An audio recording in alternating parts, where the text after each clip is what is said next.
Hello guys, good morning. Welcome to my YouTube channel. Simple speed test tayo ulit dito sa ating PLDT 5G H153381 with Unli Data Promo 1299 60 days. Ito ang ating unit. May outdoor antena, may 5G stick antena. Dito lang sa loob ng sasakyan ko guys. So speed test natin, nakakonect tayo sa ating cellphone na Wi-Fi 6. Nag-speed test ako kanina 283 with ping 18 Mbps. So ulitin natin guys na i-test ulit. So yun guys, test natin ulit kung ano speed talaga.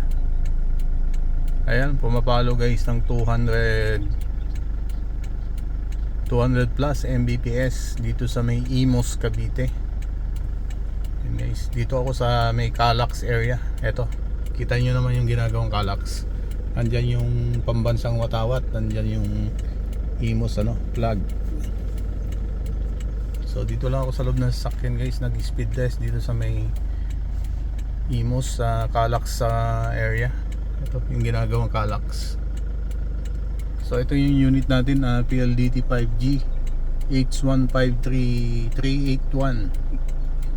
Naka-unli data tayo ng 1299 60 days, yung old SIM na smart. So test natin uli guys sa pangalawang pagkakataon. Yan, try natin uli.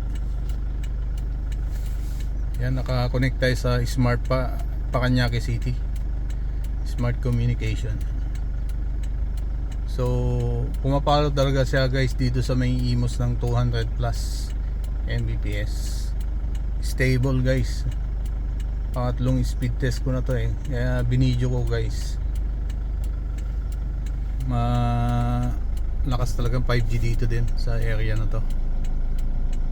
Yan, using PLDT 5G H153381. Yan guys. So last 3 test tayo guys. Yan, same tayo ng tower na kukonekan Paranaque City. Smart tayo guys na unli data. Ayan, 200 pa rin, 200 plus, stable talaga ang 5G Imos dito sa may Calax area. 269 Mbps with 20 na ping. Okay na yan pang games with 46 Mbps to 50 Mbps upload. So yun guys, na-test na natin itong PLDT 5G H153381 modified 2 ports with 5G stick antenna guys. So yun guys, thanks for watching sa aking YouTube channel. Paki-subscribe na lang, Edskidi Actor. At don't forget to like and share ang aking mga videos. Ayun lang guys, thank you, God bless. Thank you sa pag-nood ng test natin ng PLDT 5G modem. Thank you, God bless. Bye bye.